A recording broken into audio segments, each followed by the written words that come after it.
நமஸ்காரம். ஸ்ரீ மாணிக்க பிரபு மகாராஜ் சச்சரித்திரம். கப்பல் பிழைத்தது.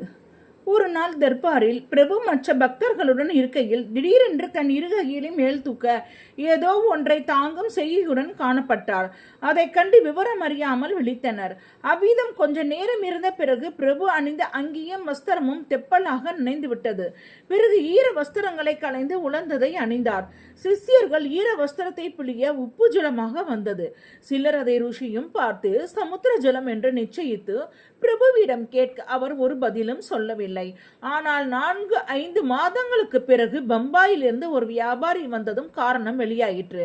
அந்த வியாபாரி லட்சக்கணக்கான சரக்குகளை ஏற்றி கொண்டு போர்பந்தர் என்னும் ஊரிலிருந்து பம்பாய்க்கு கப்பலில் வருகையில் ஒரு புயல் கடலில் தோன்றி மழையும் காற்றும் வீச கப்பல் ஆட்டம் கண்டு ஒரு பக்கத்திலிருந்து மூழ்க ஆரம்பித்தது. பணத்துடன் தன் உயிருக்கும் வரும் ஆபத்தை கண்டு அநேக தெய்வங்களுக்கு வேண்டலானான். ஆனால் நிலைமை மோசமாகி கொண்டு வந்தது.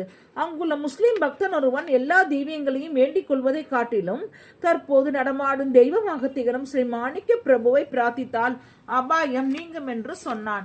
ஆபத்தில் உள்ளவர்களுக்கு யார் எந்த யோசனை சொன்னாலும் நம்ப வேண்டியிருந்ததால் அந்த சேட் வியாபாரி தானும் கப்பலும் பிழைத்தால் கிடைக்கும் பாதி லாபம் பிரபுவிற்கு காணிக்கை செலுத்துவதாக கூறி மனதார பிரார்த்தித்தான்.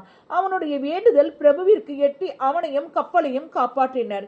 வியாபாரி பம்பாயிலிருந்து கால்நடையாக நடந்து அடிக்கோரடியாக நமஸ்காரத்தை செய்து கொண்டு வந்து கொண்டிருந்தான். குல்பர்காவை அடைந்ததும் அவனுடைய சேவை பிரபுவை உறுத்துவதாக காணப்பட்டு அவனை நமஸ்காரம் செய்யாமல் வரும்படி சொல்லி அனுப்பினார்.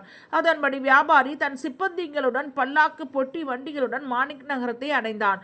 பிரபுவை தரிசித்து 25,000 ரூபாய் பொறுமான வஸ்திரங்கள், ஆபரணங்கள் இவைகளை முன்வைத்து மகா பூஜை செய்து அன்னதானம், வஸ்திரதானம் முதலியவைகளை செய்து லாபமாக கிடைத்த 4 லட்சம் ரூபாய்களை காணிக்கையாக அர்ப்பணம் செய்தான். பிரபு மிகவும் சந்தோஷமடைந்து அவன் கணக்கிற்கு இன்னும் 22 ரூபாய்கள் தேவை என்று சொல்ல வியாபாரியின் சிப்பந்திகள் பையில் உள்ள தொகை என்ன ஒரு பையில் அந்த தொகை குறைவாய் இருந்ததை கண்டு ஆச்சரியம் அடைந்தனர். கணக்கிலும் சரி, வேண்டுதலை பெறுவதிலும் பிரபுவை போல் நிகர் யாரும் இல்லை என்று பேசிக்கொண்டனர். வியாபாரி வந்த பிறகு 3 மாதங்களுக்கு முன்பு பிரபு தன் கைகளை தூக்கி கொண்டிருந்ததும் வஸ்திரங்கள் நினைந்த வரலாறு அறியலாயினர்.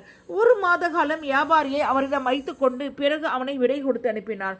பிரபுவின் அமானுஷ்யமான லீலைகளை என்னவென்று புகழ்வது? இந்த சம்பவத்தை நிஜாம் சர்க்காரின் அதிகாரியான சர் கிஷன் பிரசாத் பகதூர் இதை தான் நேரில் கண்டதாக அவருடைய குறிப்பு டைரியில் எழுதி வைத்திருப்பதை இன்றும் காணலாம்.